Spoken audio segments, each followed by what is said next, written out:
Welcome to Kwaminat TV. Today I'm here with Larry and the wife. And those are brothers that we met a few days ago. And they would love to share their story, to encourage someone, to educate someone about their life in diaspora and home Ghana. They move from where they were born. I said where they were born because you are not from there. No. And you never belonged there.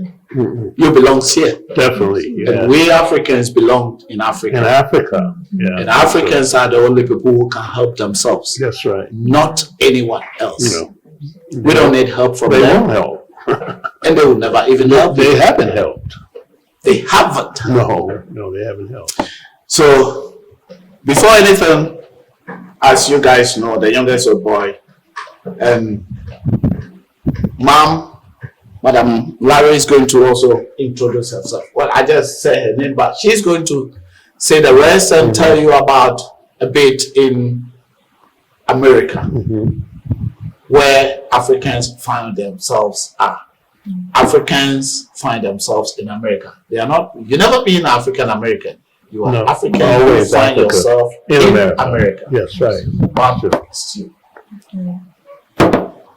My name is Isabel Mannie, and I'll start as a teenager. I always felt different, about being in America. The simple fact that I noticed that I was different from other nationalities. I would say Caucasians, and it started with the history of my people. I had a study about that in my high school years, and through that it was like spiritual. So I started researching my history, and as I got older, I realized that, like I said, I was different, and I started reading the Bible. Actually, I never religious. I was never religious or anything like that, but I thought about, the history. The history was in the Bible. So I started reading the Bible, and that's where I learned about people, ancient people. So from there, I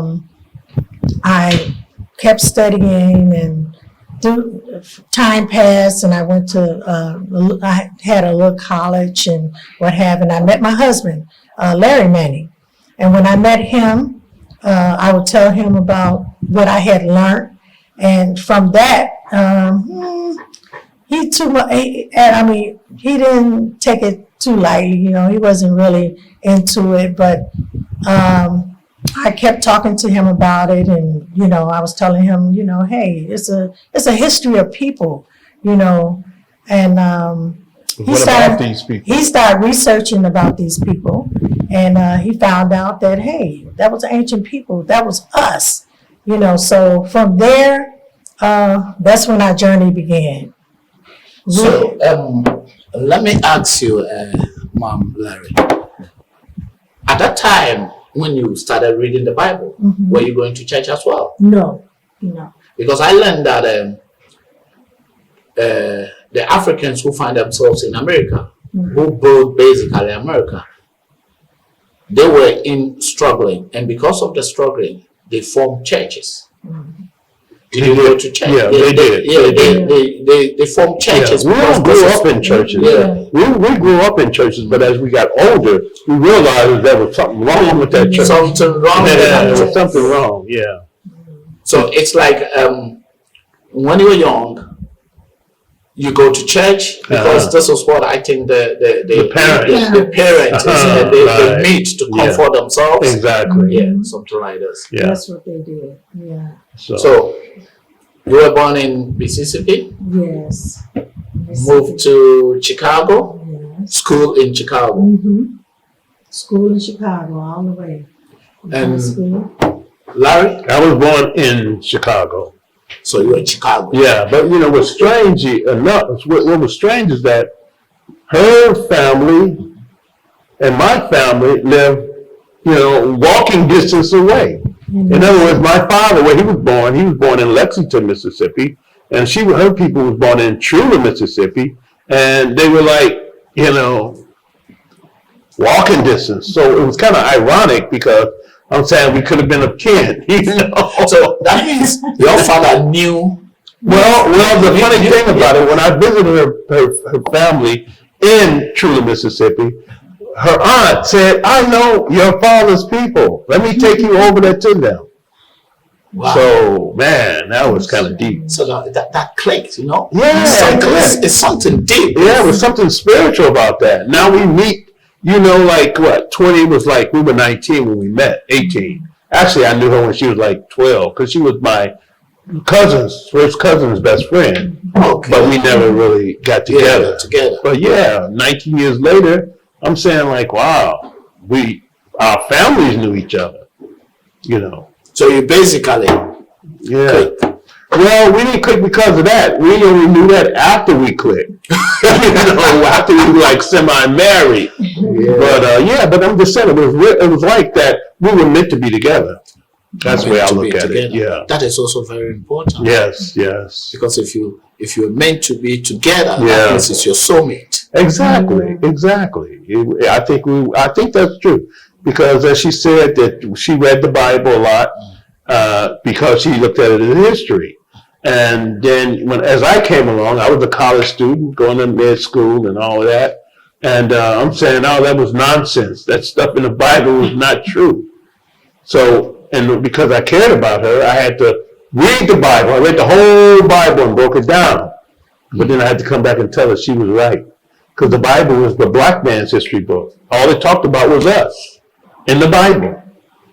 And so I did my research and found out she was right. So all what they were talking about in the Bible was a black man. About the black man. But not a white man. But nowadays, it's a white man. Well, that's because they broke the Bible into parts. They got the New Testament and the Old Testament. The Old Testament is really our history. Nothing about, everything in there is about Africa, about us. But they don't tell you that in Sunday school. They say, leave the Old Testament alone, just work on the New Testament because they got that white Jesus in there, and he's controlling our minds today, through this religious thing. But no. Anyway, what happened in Chicago? Why do you move from Chicago to Ghana? Okay. Or why Africa? Well, what happened? When did you think about it and say, oh no, I've read the Bible. I know that everything is about blacks. Mm-hmm. And what do you think? Okay, let me move to, because there's a lot of people over there which they don't want to come to Africa. They don't even want to even speak to Africans. Exactly. So why do you decide to move to Africa? Well, because like what I was telling you about my wife, apparently what happened was that she was about to move to what they call the southern part of Illinois with this preacher. Even though he was a preacher, he was saying that we are the children of the Bible, and he was setting up camp with a lot of African Americans that's going to move down there and wait for the wrath, or what do you call that? What is it? Rapture. The rapture. Right. So When Jesus will come. Exactly. And so when I tried to go down there with her and say, well, because I wanted to be with her, because I knew that she had some inkling of truth. And the guy said, well, you can't come because you're too educated. So, whoa. Yeah, man, and then even in spite of that, she realized that, she didn't take it to heart, okay, I can go, but you can't go. And, so it was like that, because I had dropped out of school, got all my money and just was buying camping equipment and all that, and, but the guy told me I couldn't come. And then one day she really saw him for what he was. And she realized the guy was evil. And so she tried to pull back and had to take him to court for monies that she had gave him. And so after that, we had heard about people that was going to Liberia because we knew that America was not the place to be. Because, we grew up around this At that time, racism. how old were you? At We that were time, 19. at that time, Uh-huh. you saw that, come on, America is not for me. Yeah, It's I not was for 19, us. And yeah. people are moving to Yeah. Liberia. Uh-huh. I want to move to Liberia, or you guys want to move to Liberia. Was Exactly, Around exactly. the age 19. And yeah, and then I did the research and found out that Liberia was a place that they had set up for African Americans that decided that they wanted to leave the continent of wanna go back America and home, want to yeah. go back home.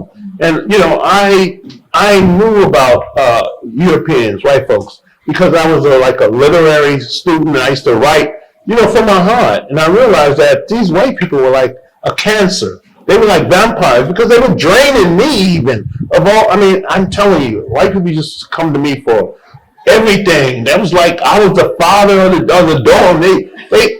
I thought they thought no, and well, I'm sorry. I went to University of Iowa. That's where I was. At the So time. after your junior school, your secondary school, you went to Yeah. university in Iowa. I won scholarships. Oh, right. I won scholarships, and So you're clever then. well, yeah, I was very clever. I was very clever, and I realized that they weren't good people. And a matter of fact, a couple of white guys told me that the true Jesus was a black man, and I had never heard that.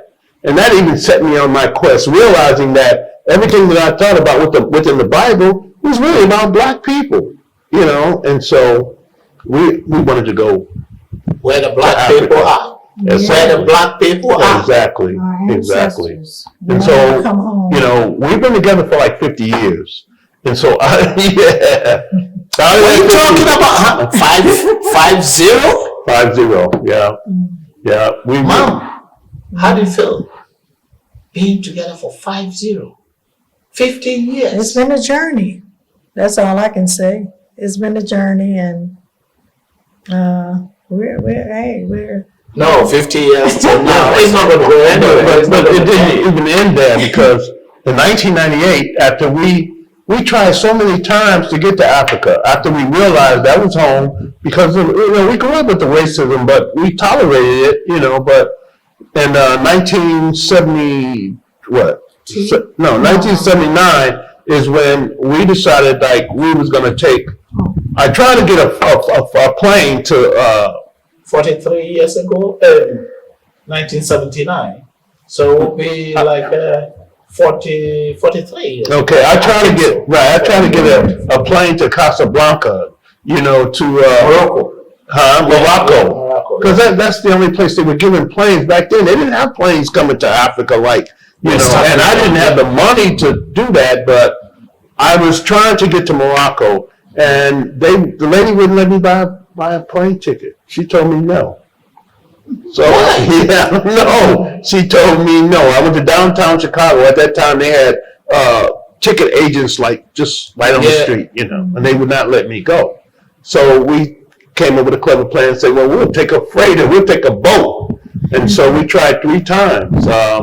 I planned to go to, actually we took a bus to Mexico. And from Mexico, we was going to go to Rio de Janeiro and Brazil. And I figured from Brazil to Liberia was very close. So we took a freighter, wouldn't be a problem. Man, look, they tried to kidnap us. The Mexican, they tried to kidnap us. So we had to fight for our life, and we came back across the boat. Yeah. Then we tried the following year. We went to New York to get a freighter there in Boston.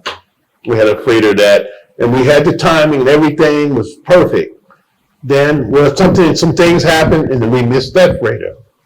Then we tried to do and then so we went the next following year. We went to Florida. Went to the Florida Keys and was going to try to catch some stuff there. And it was a big mess, so. Yeah, Cubans was coming in. Yeah, Haitian people. we couldn't. They were there. We didn't want to get mixed up with them, so we backed off a little bit. Well, among some other things, we Yeah. we just stayed there 2 weeks, came on back home. So we was trying. We were young, And you were trying as much as possible to get Yeah. to the motherland. Africa, to get That's to right. Africa. That's right. And so then finally after that, we just, because we spent a lot of money just doing that. Of course. So we had to come back and regroup. And so then a few more years, I think in 89, we finally was able to get out. In 87, no, 88. Yeah.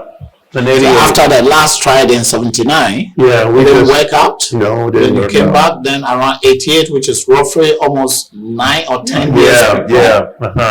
Because by that time we had a house, so we had to get rid of everything. We tried to we was gonna do this. We had the monies, everything was working. And in 1998, yeah. Yeah, you said 88. Oh, okay. 98. Yeah. But anyway, we did it.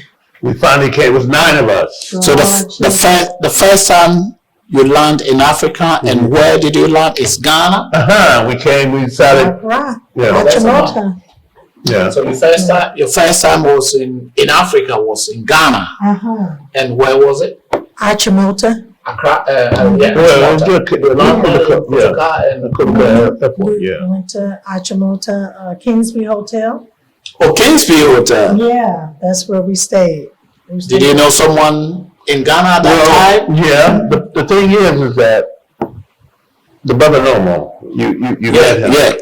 I used to see him on TV, on television, and he talked about coming to Ghana, how easy it was, and it was a couple other people that was there, and I don't know if Kingsby Hotel, Dr. Baffert, he was on the station, he was telling everybody, come back home. And so, I looked Nomo up.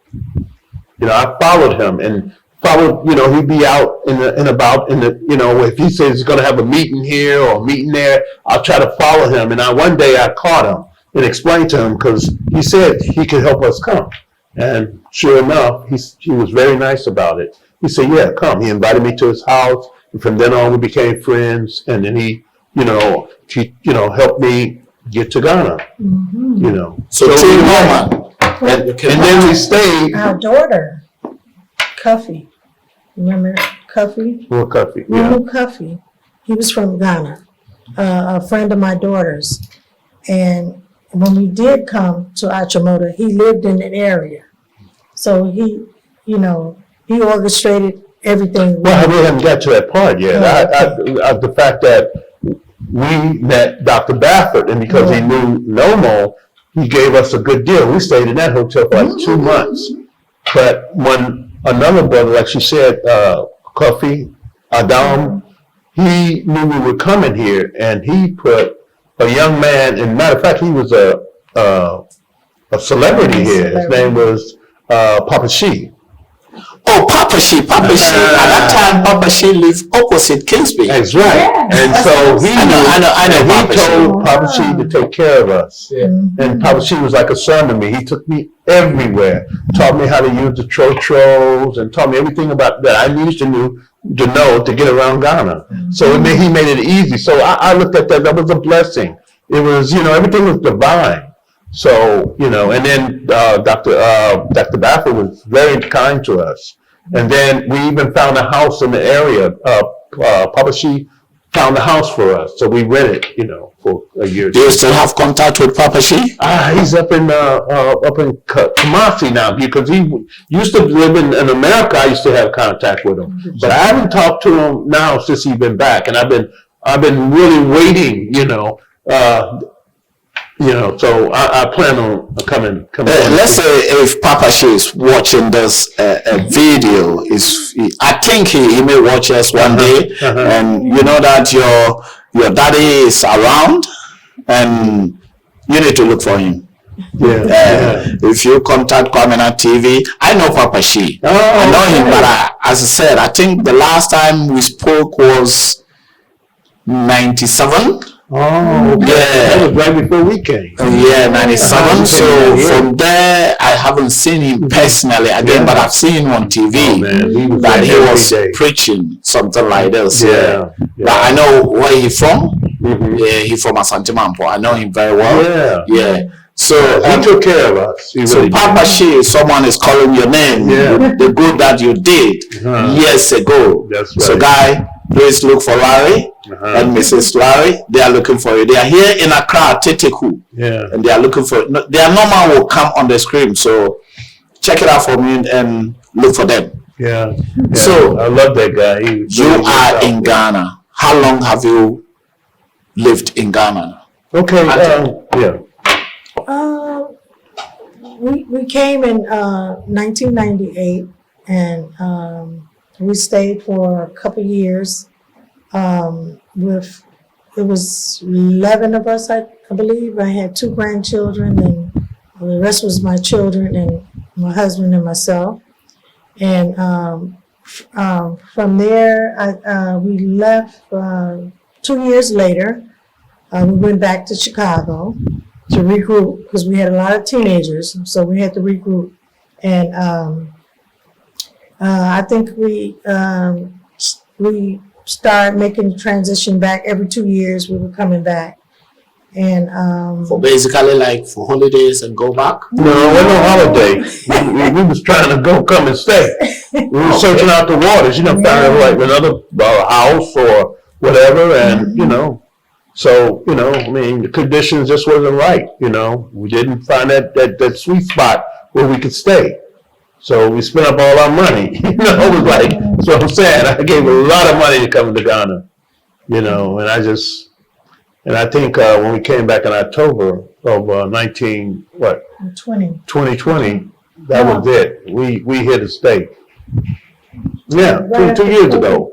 Yeah, right after COVID was 2020. In October this year to be 2 years. yeah, we was here before the COVID, and we left. No, that was in 20. But we, like you said, every year, every 2 years, every year we were coming back. So in the year of return, you came When we back? came back in, yeah. Okay, year of return Still was here. December 2019. That's what we were here. December 2019 was year of return, and Then you went again. And yeah. you came back on the following year, that is October 2020. Right. Yeah. And since 2020, you've been here. That's right. We've been here. We're What's your residents intention now. now? What's your intention? Are you going to go back, or this time it's This permanent? is just it. I mean, I've been trying to get my children to come, and we've always just wanted to be here permanently, but, I guess it just wasn't, the time.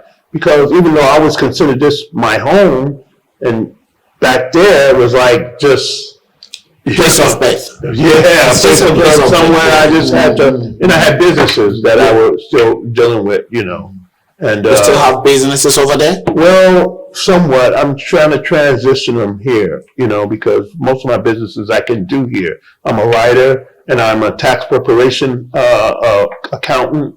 I'm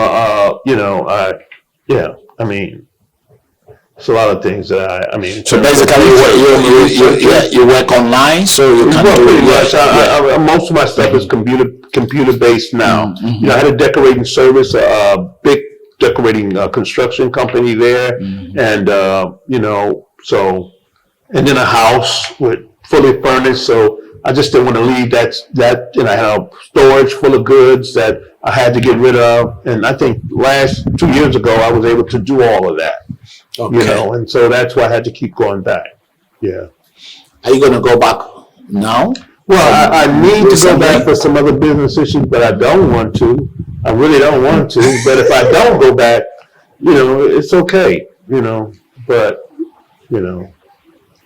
If you go back, do you want to stay? In case if you want to go back? No, this is home. This is home. You're just going for The first time I came to Ghana, I knew this was home.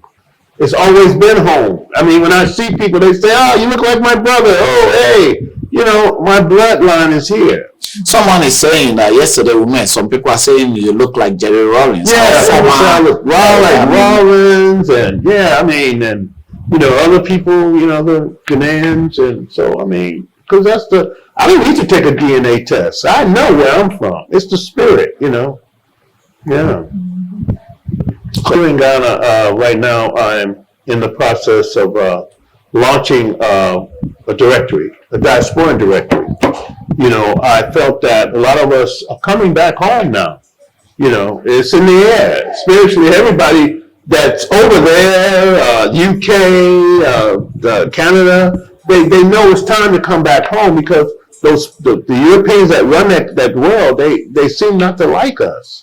You know, and they never liked us. They never liked us, and you know, we tried to work it out, but okay, they always told us to come back home, go back to Africa. So I'm just taking them up on that, you know. Have you experienced that go back to where you come from? Have you experienced that one before? Yeah, I mean, not directly. For some reason, I kind of escaped all of that, you know. Have you been pulled out in America? Have you been pulled out in America when as driving and police will just stop you like the way sometimes we see on the street that police just pull up, start accusing you? Have you experienced that one before? With that, you know, they'll stop me, but I know how to play the game. I just be invisible, or I just, just go along with everything. I know one time since I got older, I kind of got upset and kind of got, reactionary, but for some reason they didn't, try to accost me or anything. But I see you are getting older. So I knew it was time to leave because, I was getting very angry over stupid stuff that they were doing. They'll stop you for just any reason. Oh, your light is broad. I mean, my light, I got 4 lights back there just because you got one out, and, so, but what we were talking about in terms of what I do, like I said, I was starting to put together a directory because I felt that a lot of us was coming back to Africa and we were coming back with different businesses and, we didn't have a way of noticing, being able to help one another and to link up, with one another. And so it's called Diaspora and D. It's a Diaspora directory. And so that's what I've been working on along with doing another book. I have another book. Do you have the book here? Yeah, no, this is book. I wrote this book when I first left Ghana. Oh, okay. It's called In God They Trust. But the book is dedicated to the creator of heaven and earth. Because everybody's always talking about God, but they never really say his name. And so, because there's many gods. And so in order to pray, you have to be very specific. Because if you're praying to God and you're not addressing him in the deeds that he's done and associating whoever this God is with the deeds he's done, then it could be anybody that you're talking about. It could be any God at all. So this book is dedicated to the creator of heaven and earth based on the writings of the ancient prophets and the ancient sages of the Bible. Which paragraph in this book that you love so much? Okay, the paragraph in this book that I love is about me and my family. It talks about, the name of it is What's in a Name? And it talks about how I got my name, it's called What's in a Name, the first chapter. That's what it's, Can you give us about 2 lines of reading? Oh, sure. Okay, what's in a name? A name should be the most important information about an individual's life. It should express your essence and glorify your honor. Glorify and honor your existence. A name should communicate your character and proclaim to the world your nature, just as any label is associated with its product. The name then is an identification and classification for an individual among a host of many people and should single you out as unique. It should not only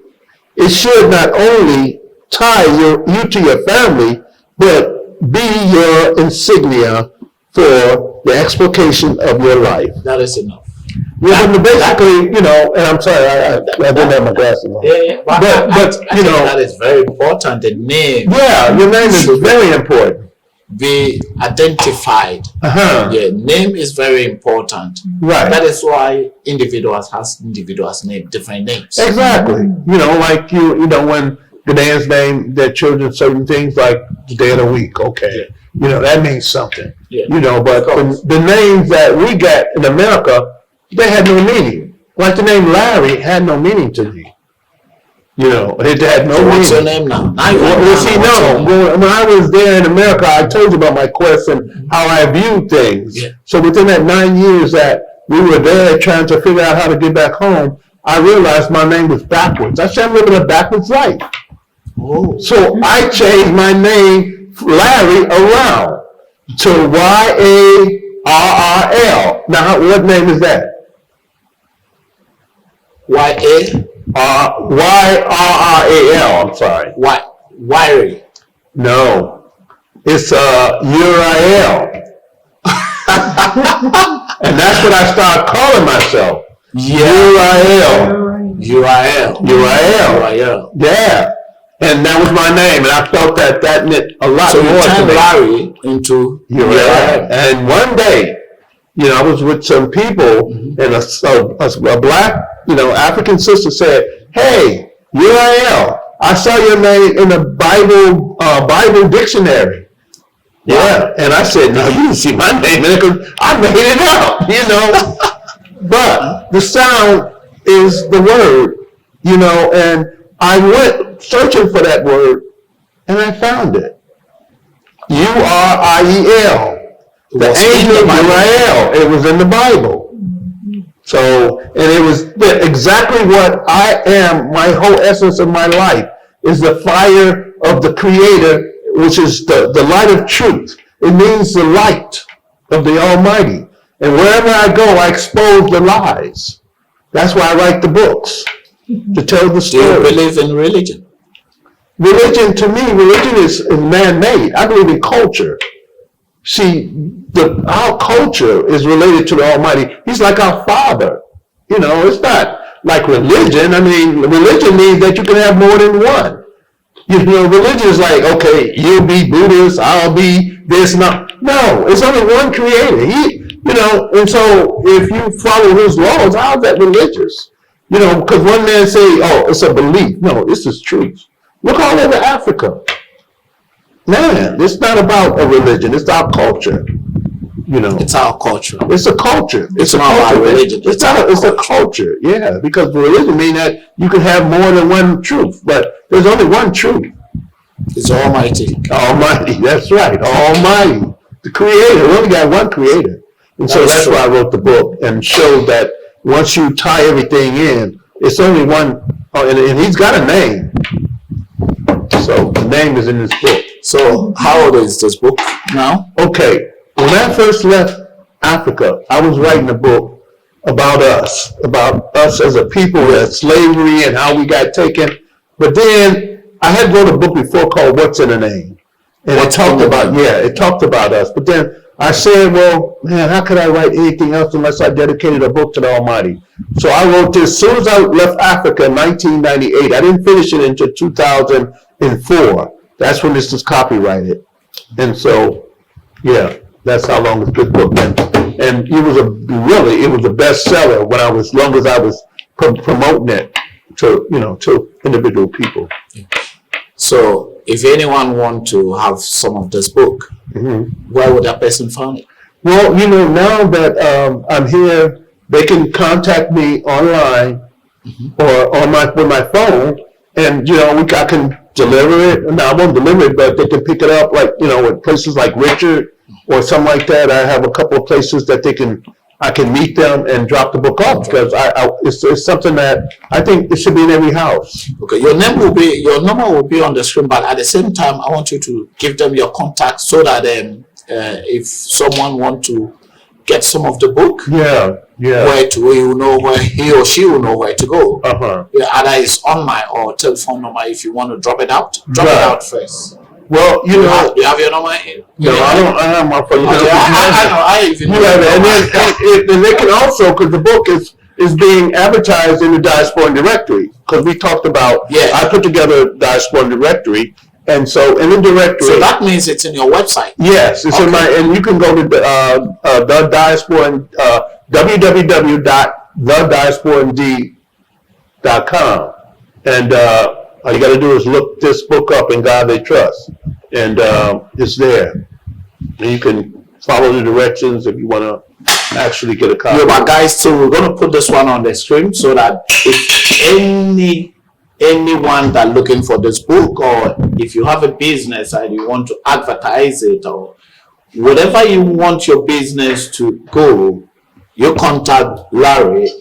And no, we don't have to call it Larry. No, you can call me UAL. So that he will in diaspora. Diaspora D. Diaspora Dash. It's for Diaspora and D. Actually, Diaspora and D stands for Diaspora and Directory. Directory. It's Yeah. just a D, it's just short. Okay, so Diaspora D. Yeah, if you go on www.diaspora.d. And a quick thought too is that I started that directory back in 1998. And but I had was a hard copy. It was just the book. Oh man, I had so many people that was in subscribing to the directory. But the sad thing about it, when I had to go back, I had to like dissolve it and give people their money back and all that because we had to hurry up and because issues with my little children, I had to go back. Yeah, but so this is like a 20-year quest with the Diaspora and D. So. And guys, stories like those encourage other people. Stories like those educate other people. Mostly, we that been in diaspora, those that were born in diaspora that want to come back home. I want you to tell them about Ghana. We've been talking about it. I want you to tell them about Ghana or about Africa. Yeah. How free. Well, how do you find Africa? Oh man, Let me ask Auntie first. Auntie, how do you find Africa? I know you've been here, but how do you find in your own perspective? I find Africa so peaceful. I mean, every morning I wake up, I just say a prayer, because I'm home. And here, the people are very warm. I'm not saying all of them are, but most of them are. They don't yet understand who we are, foreigners. They want to call us, still say Bruno. Obroni. Yeah, Obroni. Yeah, they still call us that, but, I have to explain it to them that I'm not a Bruni. I'm just like you, and I run down the history, of our great-great-grandparents, was captive and taken away. And then they kind of warm up, they warm up. Because some of the Ghanaians, they be my complexion, and I tell them, if I'm a Bruni, that means you're a Bruni, and then they just laugh, but anyway, I explain it to them. But Ghana it's a warm place. I've always liked Ghana. From the very first time I ever came here with my children, we always felt comfortable, safe, and at home. So this is where I plan on staying, here at home. Pretty much. Where is your children at the moment? Where are your children at the moment? Oh, all my children are in Chicago. Yeah. My youngest daughter is here. She's here with us. Your youngest is here. How old is she? 34, I believe. Okay. Yeah, that's my youngest. All right. What do you think about people in Ghana? Do you think if they call you Obroni, do you think they have no idea about what happens? Most of them don't. Most of them don't really. They have no idea what goes on in the States. It almost seems like some kind of fairy tale that they have been told about the U.S. It's a land of opportunities. Yes, making money. And everyone I basically the drivers. I talk to they want to go. I think it don't even matter to them how we tell them how corrupt it is. To them it don't matter. They just want to go and make the money and come back. But it's not that easy. Even for them. The fact that before they open their mouth, they look just like us there. We're all black. So the authority's not going to know them from us until they open their mouth. So anything can happen. It's just a matter of chance. So, but here, I couldn't think of a better place to be than Africa, the continent of our ancestors and, our forefathers. So,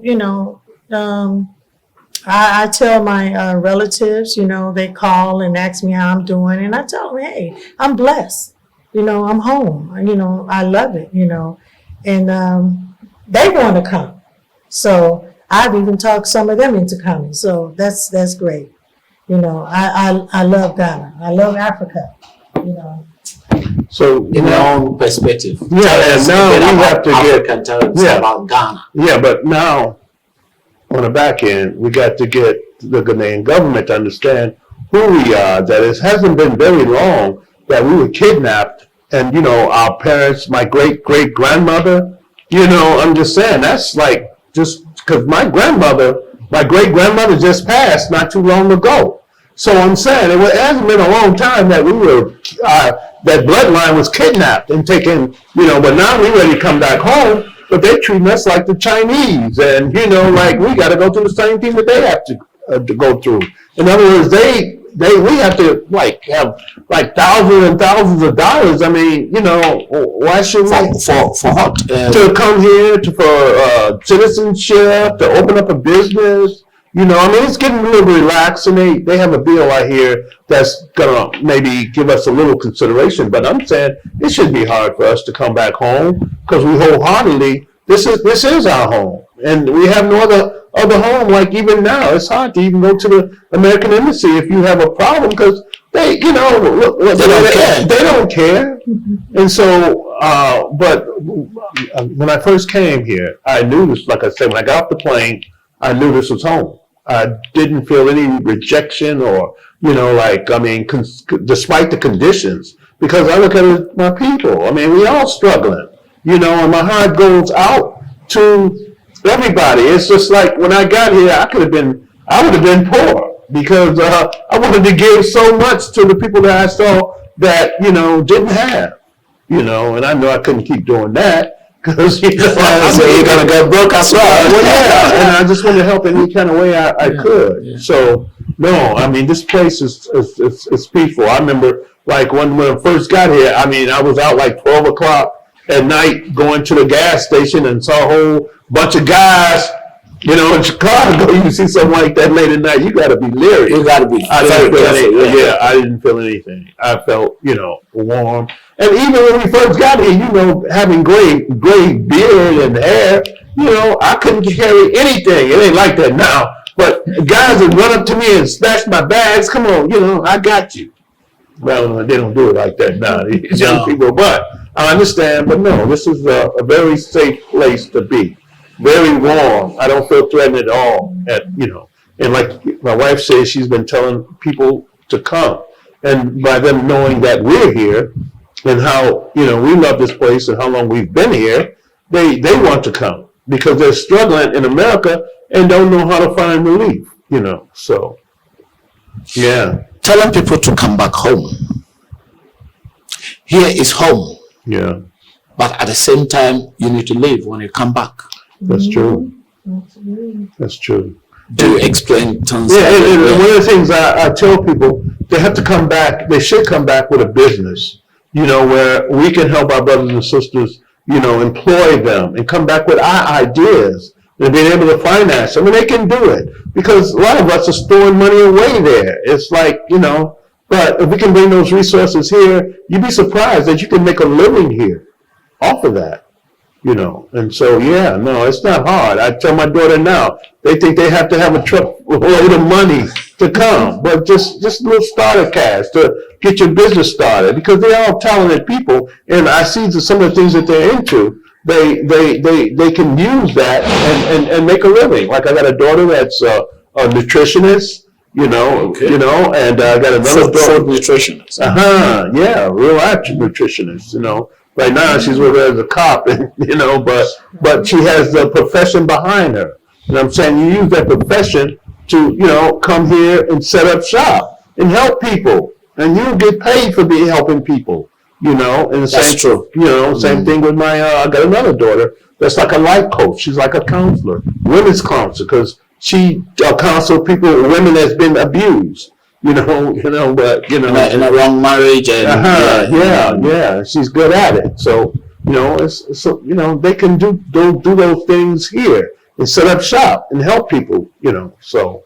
All right, we've been saying a lot. Yeah. But I want to know,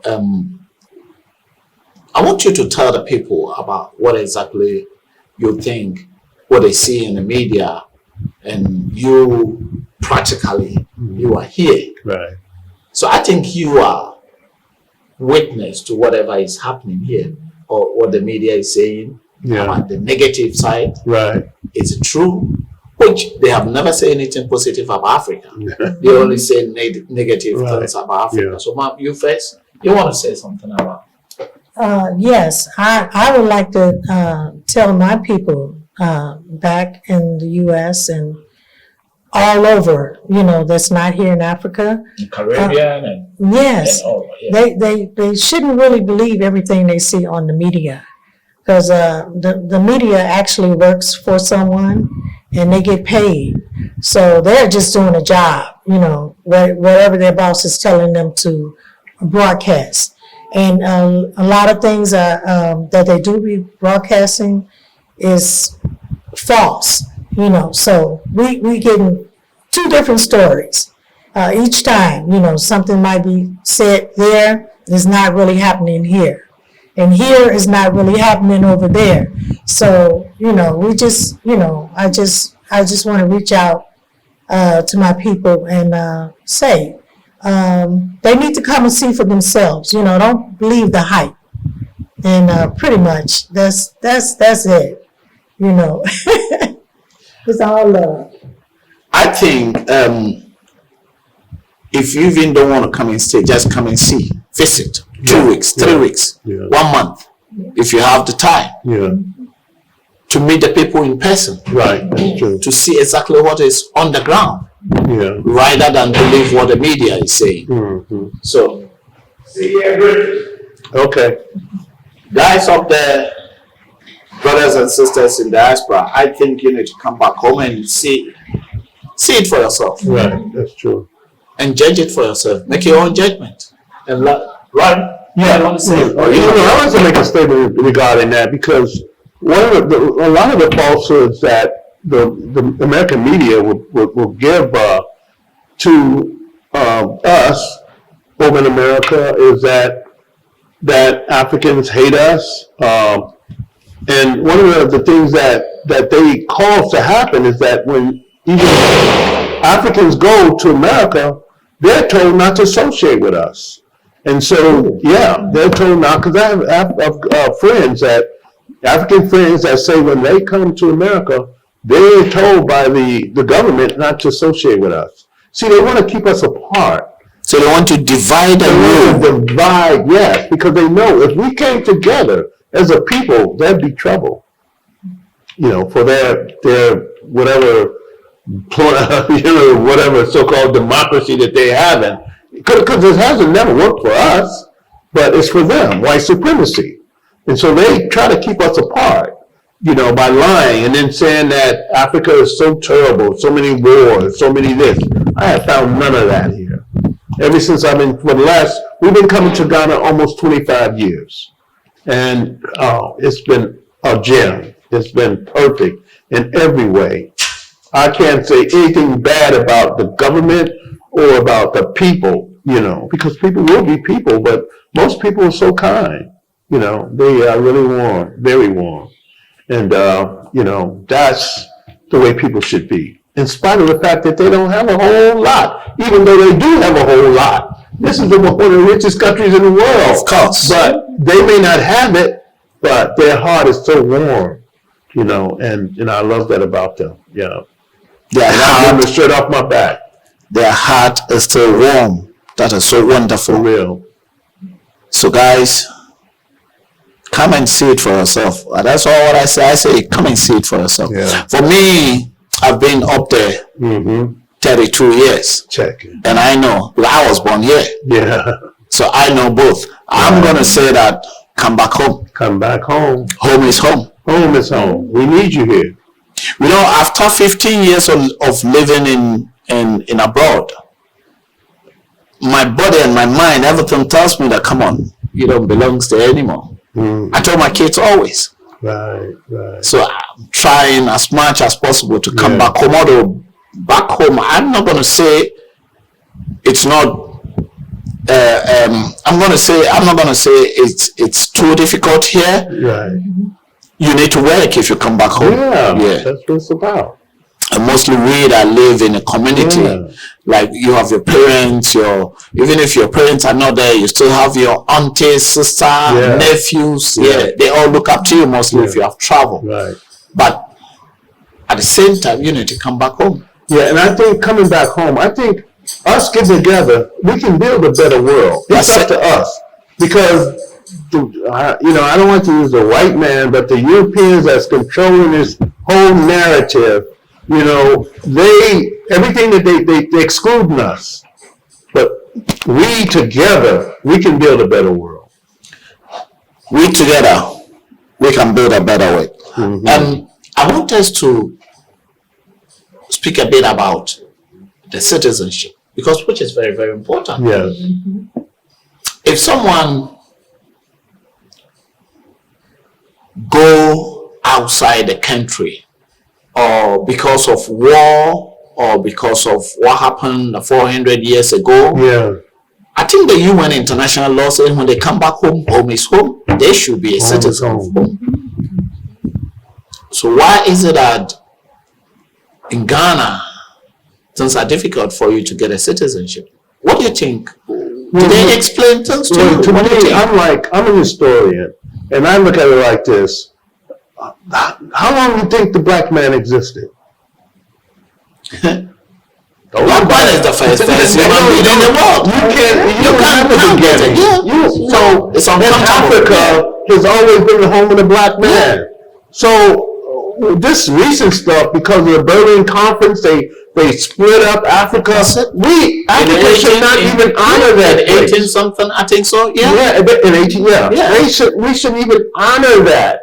And any black person, that swears allegiance to, we shouldn't even, because this is our home. We should be able to come back home. And of course, if we do bad things, yes, it's our home. That's right. But I'm saying, if we do bad things, certainly we're gonna correct that with whoever they are. But no, I think we all citizens of Africa. Every African is a citizen of Africa, and we shouldn't be restricted to what these borders is talking about. I think they trying to do something like that now, because with a Ghanaian passport, you can pretty much travel throughout. But I'm thinking, like with this black skin, that should be our passport. That should be the passport. Yeah. You could travel anywhere. Yeah. And it is the passport. And that's the way it was in ancient times and throughout times. If you look at the history. I live in Europe, and you know what? When you do something and they are identifying you, or they are saying something about it, they don't say you are Ghanaian, they say African. Right. They will say it in the. That's like right. I say, it mostly if some people do bad thing, or like say a criminal act, right, and they got them in the TV, they will still say it's an African. They won't say that it's a Ghanaian. So they will say in Africa, they will say it in a broad way that everyone that outside there, when they see black man, they will say black man. Whilst people are from different places. Exactly. So this is what they normally. So anytime, anywhere, a black man is an African. Yeah. So when we decided to come back home, we should come freely like those who are here. That's right. We should be able to come freely and be with our brothers and sisters. One of us might be that missing link, So I'm just saying, we need to be home. We need to be home. Yeah. So what do you want to say to the Ghanaian government if they are watching? About the citizenship? Well, I would love for them to recognize us, the diasporans that was taken away as captives, prisoners of war. They stole us. Prisoners of war. And they, kidnapped victims. I pray that you honor us and try to rectify that situation by recognizing us as your people. And, hey, making us citizens. We're the babies coming back home. Yeah. That's how I look at it. I feel that if a mother if a child is taken away with her mother, against, of course, the child it'll be against her will because they can't do anything. But say something happened to the mother and the child decide that they want to come back home, then how could you not accept a child from coming back to her beginnings? So to me, it's very unfair, and that's the only way I look at it.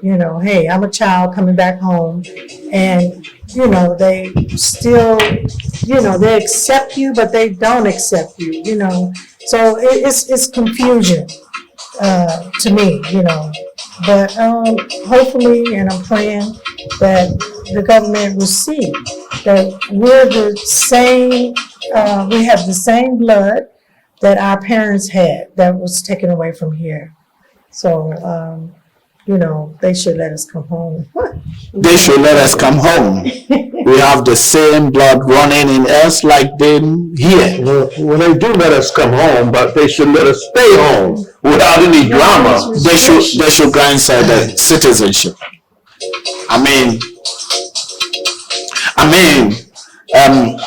Our brothers and sisters that are in the diaspora that are coming back home should be grant citizenship. This is what brothers and sisters are saying. They should accept us, or they should accept them like the way they are, because it's just the Berlin Conference that divided the African continent. But we are all Africans, no matter where you come from. Peter Tosh said, as well as you have the color, you are an African. So every African should be granted, wherever they go, citizenship. To live freely, should be recognized and accepted to live freely in Africa. Keep watching Kwaminat TV. Like, subscribe, and share. I'm still the youngest old boy. This program is called Diaspora Talk. Diaspora Talk. We've been going to people's home locations, meeting outside and talk to our brothers and sisters from diaspora that come in here in Ghana, and people also, Ghanaians who are also travel outside the country and they are here doing their businesses. We speak to everyone, intellectuals, entertainment people, and Diaspora Talk is for people to tell their experiences both in diaspora and here. How they feel. Do they accept them here? How they feel over there? So grab the number on it and call. Keep watching Kwaminat TV. Like, subscribe, and share. I'm still the youngest old boy. Larry, you first. Do you have anyone over there to say hello to? Hello. Shout out to someone. Yeah, I'd say hello and goodbye to my daughters and sons. And they know who they are. And my brothers and sisters. Hey, hello. We're from sunny Ghana. The weather is always beautiful. Yeah. Auntie, do you want to say something to your kids over there? Or anyone over there? The same thing. I would want to greet everyone and pray they stay safe. And I love each and every one of you all, but I would love for you to come here at least once to feel what I feel, in our homeland. And that's pretty much it. Love you. Come and feel what I feel. That is the last word of Auntie. Say, come and feel what I feel. That means come home and feel it. And the thing is, the moment you drop from the plane, you can see the heat breeze that comes and feel your heart comes down straight away. So come on, I am a home. That's right. With light or without light, or with, you see the people you see, all the people you see at the airport are the same like you. That's right. That's true. Just like When you wake up in the morning, people you see, the same like you. Same people. Yeah, just like Come. We urge you to come. By the end of this year, in December, is special year in Ghana. Yeah. We hope Corona is not going to disturb us again. So come home. So how do you say come in Brefie. Brefie means come home. Yeah, come home. Brefie. Brefie. Please. Come home. Okay. Please come home Come home. and enjoy Africa and enjoy Ghana. Guys, enjoy. Absolutely. Thank you very much, guys. Thank you. Keep watching Kwaminat TV. Like, subscribe, and share. I'm still the youngest old boy. Everything will be on the screen. Norman's normal. If you want to contact her, even if you are local, if you are here and you want a business to, reach to the other side, just contact him. Diaspora D. Diaspora Directions. That's right. Yes. So contact him. It will be on the screen though. I love you all. Thank you for watching. Bye.